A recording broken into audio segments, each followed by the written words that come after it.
Hello out there, and welcome to another episode of 2-Minute Emergency. I'm your host, Dr. Leslie, board-certified emergency physician, best-selling author, international speaker, and professional photographer. And I bring you these 2-minute emergency segments in an effort to keep you healthy, safe, and out of the emergency department. So, summertime's here. It is in full effect. We just went through July 4th, and what better time than now to get out there and get a great tan? Where is it? Today's topic is skin cancer and UV rays. So let's talk about UV rays for starters. So the sun produces 3 different types of UV rays. UVC, which does not penetrate the ozone and therefore has little to no effect on us as far as our skin. UVB, which has the longer wavelengths and actually does penetrate our skin, and UVA, which penetrates even deeper into our skin. So why are these so important? Well, these UV rays, natural, are also carcinogens. In other words, they cause skin cancer. So the different types of UV rays are easily measured, and we look at something called the UV index, which you can find on any app, and it tells you what the UV rays or what the UV exposure is on a given day. So there's low, moderate, high, very high, and extreme. So when we're talking about low, we're talking about anywhere from 0 to 2. And let me start by saying at all times, you should be wearing proper sunscreen. That's whenever you go outside. The recommended sunscreen level is SPF 30. I know they sell ones that are lower, SPF 15, for example, and they sell ones higher, SPF 50, but the recommended minimum is SPF 30. So when your rays are anywhere between, the UV index is anywhere between 0 and 2, basically carry about your regular activities, still putting that sunscreen. When you get to moderate or anywhere between 3 and 5, that's when you need to have some type of protection. And that may include sunglasses. Because remember, the light is not just affecting your skin, it's also affecting your eyes. And I'll get into what the rays do to your eyes in just a few minutes. So you want to have that protection. When you get to high risk, which is anywhere between 6 and 7, that's when you've got to think about not only wearing your sunscreen, but also wearing sun protective clothing. And make sure those sunglasses that you wear are UV protectant sunglasses. They should have that on the tag when you purchase them. If it doesn't say that, do not purchase them, unless you're just looking for fashion, in which case you can, but realize you're not getting any protection at all. When you get from 8 to 10, that is considered very high risk. It's actually recommended that you not even go outside in the sun between the hours of 10 a.m. and 4 p.m. And there's also extreme. So I used to think that this scale only went up to 10. Actually, it goes up to 11 and higher. And those are those times when you absolutely should not be outside unless you have to for some reason. So you've got to keep in mind, anytime you're being exposed to the sun, you are being exposed to potential carcinogens. Now, that is not to say we should not get sun. We need sun. Sun works along with our vitamin D levels. It's important for us to have sun, but be careful with the sun exposure that you're getting. So as I said, skin cancer is the #1 cancer in the United States, period. Who is affected by this? So there are lots of people who love to get that tan because they think it makes them look healthy. It may look good right now, but think about what it's going to do to you down the road. That exposure to sun tanning causes premature aging as far as your skin. So those wrinkles, age spots, the loss of elasticity of your skin, all of that is related to sun exposure. And as far as your eyes, you actually can cause cataract, which is that covering, that hazy covering over your eyes that decrease your vision. And it can cause macular degeneration. And that leads slowly but surely to blindness. So protecting your skin and protecting your eyes is of the utmost importance. Now, people say, but tanning is healthy. I look good. It looks great. Skin cancer kills, plain and simple. And we're talking about specifically malignant melanoma. That is the most deadly form of skin cancer. And as I said, malignant, which means not only is it cancer, but it spreads throughout your entire body.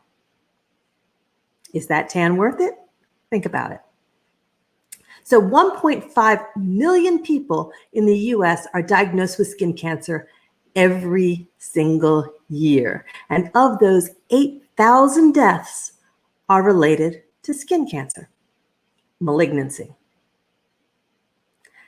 Now, that same thing, keep in mind that tanning, people are like, okay, well, I can tan inside. Indoor tanning is safe, it's fine. Indoor tanning is actually worse than tanning naturally outside because it uses more of those UVA rays.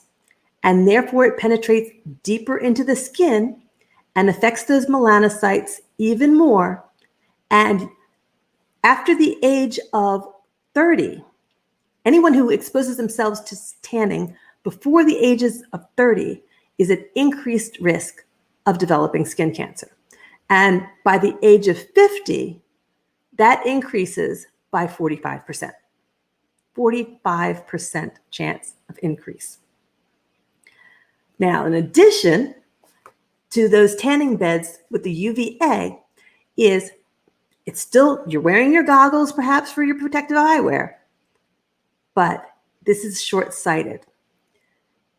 Other thing is, what about sunburn? Sunburn, by definition, is skin damage. When you tan, you're actually causing an increase of the melanocytes, which release chemicals.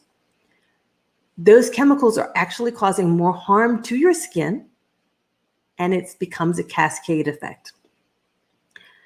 Some people think that if you tan, well, you're protecting yourself from sunburn. You're not.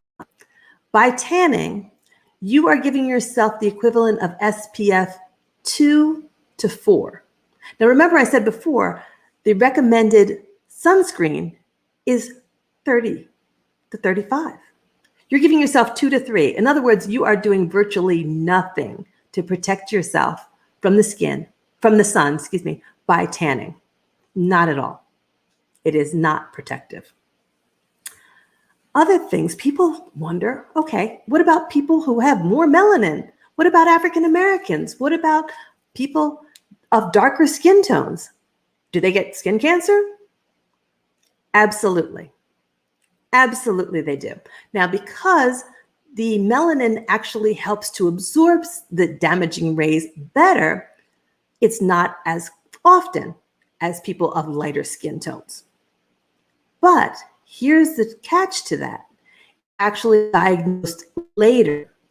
So the percentages of Caucasians or people of lighter skin tones compared to African Americans getting skin cancer is 22 to 1. But the death rate is much higher. Matter of fact, that is because 56% of African Americans and 26% of Hispanics the skin cancer is detected when it's already spread, as opposed to 16% of Caucasians or lesser melanated individuals. So that is the risk of not protecting yourself. And who do you know that's died of skin cancer? Well, looking among African Americans, the first person that comes to mind is Bob Marley. Bob Marley died of skin cancer, and that was a different, particularly fast developing type of skin cancer. And that has a specific name. It's called acrolentiginous melanoma. And it's actually found more commonly or seen in the palms as well as the soles of the feet. That's where his developed on his foot, on his toe, and quickly spread. Within 2 years, it led to his death. So what can I do? Well, number one, don't tan. Just plain and simple, don't tan. It's not worth it. Number two, you want to watch your skin carefully. You want to look for any new moles, any new spots that you see. You want to look for changes in their size, their shape, and their color. And you want to do this regularly. As a matter of fact, it's recommended that you see a dermatologist once a year just for an overall evaluation of your skin and make sure that you're not developing any of these, because the most common place is on your back. I don't know about you, but I can't see my back very well. So that's where you need to be more vigilant, and that's why you need to see a dermatologist. And speaking of that, that's also a reason why men tend to have cancer at higher rates than women once they go past the age of 50. Two reasons. One, okay, men tend to be a little more stubborn, let's be honest, as far as not wearing proper sunscreen and skin protection. And they go around with their shirts off. So they're getting exposed more than women. And the second thing is, you men out there, you have to still go to see your doctor. Men tend to see their doctors less often than women, and therefore these things are missed. All right, so I said SPF greater than 30, wearing UV protective eyewear. Make sure you're protecting your eyes. And as I said, visit the dermatologist. So those are my tips for today. I hope you found them helpful. If you want to find more about tips and other minute emergencies, please go to my YouTube channel, which is Dr. Leslie Sharp. Subscribe and you will get these tips on a regular basis. So that's all I have for you today, but I just want you to enjoy your summer and make sure you stay healthy, safe, and out of the emergency department. Until next time, take care.